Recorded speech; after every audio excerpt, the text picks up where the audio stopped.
Dios le bendiga. Aquí con ustedes su siervo Rafael Marrero, siervo de Dios y del Señor Jesús. Trabajando en la iglesia First Baptist Church en Birmingham, Ohio, que pastorea el doctor Marvin Cosmon. Nos encontramos en la ruta 60 entre el pueblo de Vermilion y el pueblo de Wakeman. Es una iglesia de habla inglesa, pero le invitamos a que nos visite. Y si no tiene iglesia local, venga y comparte con nosotros, reciba la palabra de Dios y el amor de Dios conforme a la palabra de Dios nos enseña. Nuestros servicios son los domingos, servicio de adoración a las 11 de la mañana y de predicación también de 11 de la mañana en adelante. Y el servicio pronto de abril 7 en adelante de escuela bíblica desde las 10 de la mañana también.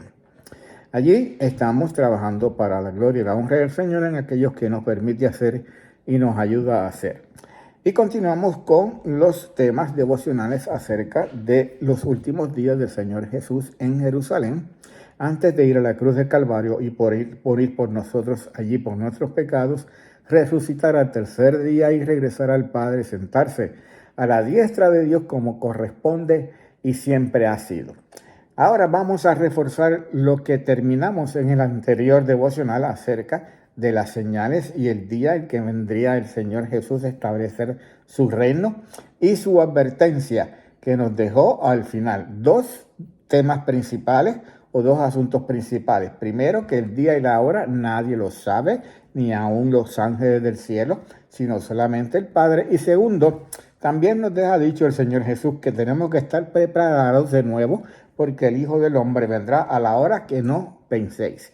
Y para reforzar ese pensamiento, esa idea, esa exhortación que hace el Señor Jesús, Él nos deja un evento del Antiguo Testamento como referencia y nos deja también dos parábolas para reforzar la idea, el pensamiento o la acción de estar preparados para cuando Él venga. Primero, vamos a ver cuál es la referencia que hace el Señor Jesús. Vamos al libro de Mateo. Inmediatamente el versículo 36, después que Él dice, pero del día y la hora nadie sabe, ni aun los ángeles del cielo, ni solamente mi Padre. Dice entonces, mas como en los días de Noé, así será la venida del Hijo del Hombre, porque como en los días de Noé, antes del diluvio, estaban comiendo y bebiendo y casándose y dando en casamiento hasta el día en que Noé entró en el arca, y no entendieron hasta que vino el diluvio y se los llevó a todos. Así será también la venida del Hijo del Hombre. Eso quiere decir que si hacemos una semejanza a cómo eran los días de Noé, a los días de hoy, se parece mucho, ¿verdad?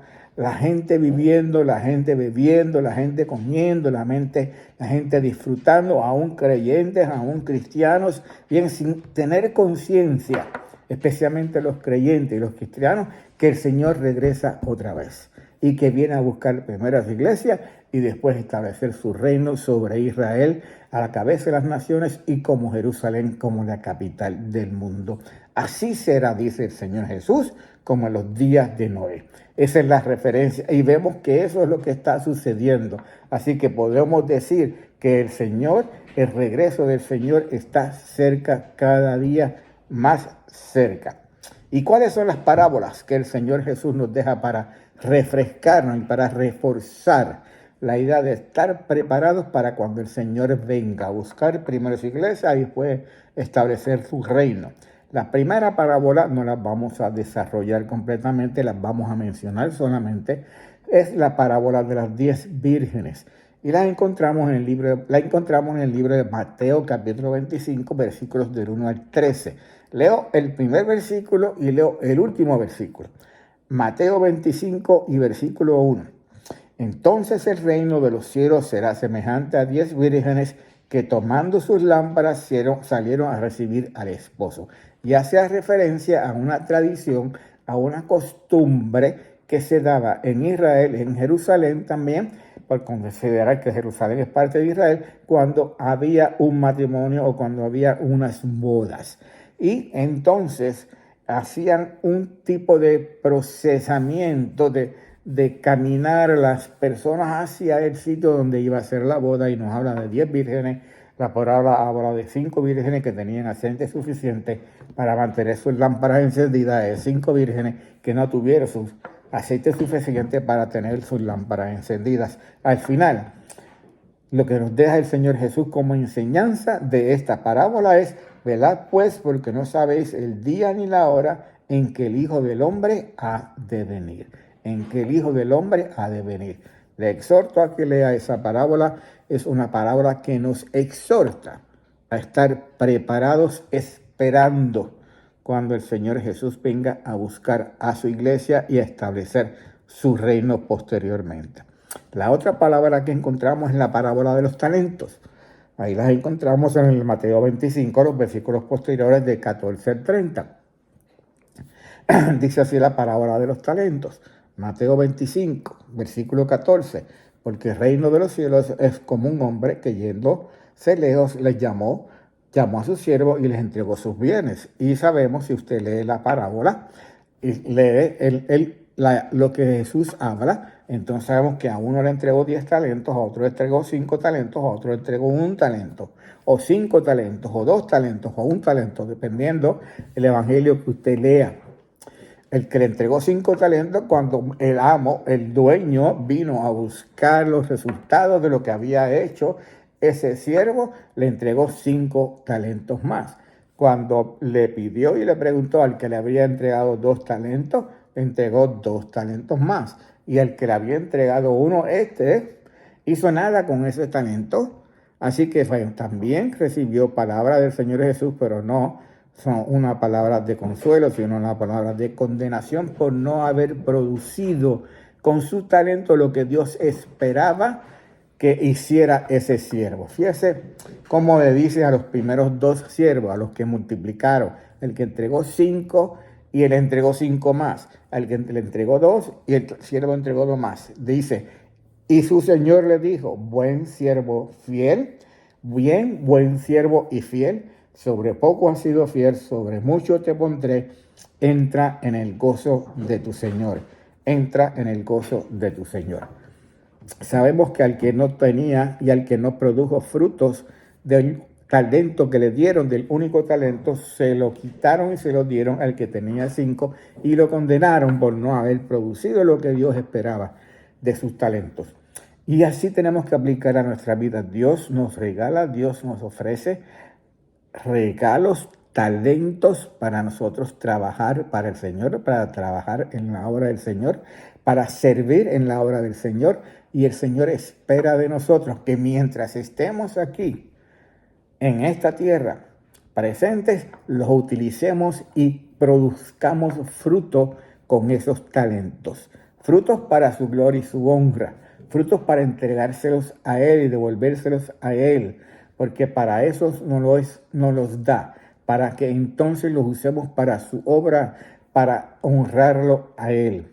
Y si no lo utilizamos, nos va a pasar como el que no lo utilizó, que le van a quitar su talento, se le van a dar que tenía más y entonces será condenados, como dice la palabra de Dios. Y termina esta sección del Señor Jesús después de las parábolas con una mención a un juicio que el Señor Jesús va a hacer sobre las naciones, separando a las ovejas y de los cabritos. Dice el libro de Mateo, capítulo 25, versículos 31 al 32. Cuando el Hijo del Hombre venga en gloria y todos los santos ángeles con él, entonces se sentará en su trono de gloria y serán reunidas delante de él todas las naciones y apartará los unos de los otros como aparta el pastor las ovejas de los cabritos. Lea usted esas palabras del Señor Jesús al final capítulo 25 para que podamos entender la importancia de lo que es hacer el bien y sobre todo a las que son, como llama el Señor Jesús, mis hermanos más pequeños, haciendo referencia, como entienden muchos, al pueblo de Israel. Como cuando Dios habló con Abraham y le prometió a Abraham y le dijo a Abraham: en ti serán benditas todas las naciones. Los que te bendiceren serán bendecidos. Los que te maldijeren serán maldecidos. Así como las naciones y aún nosotras las personas tratemos al pueblo de Israel, a estos, como dice el Señor Jesús, mis hermanos más pequeños, entonces así veremos cómo el Señor va a compensarnos, no solamente después de haber creído en Cristo como Señor y Salvador, porque es la única manera de recibir salvación y vida eterna, sino también porque en alguna manera, como muestra de nuestra fe, apoyamos a Israel y defendimos a Israel en todo aquello como nos dice la palabra de Dios. Padre, gracias por tu palabra, bendice la misma y te rogamos en el nombre del Señor que tú la uses para fruto tuyo, para bendición de los que los oigan, la escuchen, Padre Santo, que tú corrijas algo, Señor, que pueda ser incorrecto en lo que he dicho o expresado, Padre mío, y que tú sepas, Señor mi Dios, llevar a los corazones de aquellos que le escuchan para salvación, para consagración y reconciliación de los creyentes. Padre, gracias. Padre amado, por el nombre de Jesús que oramos. Amén.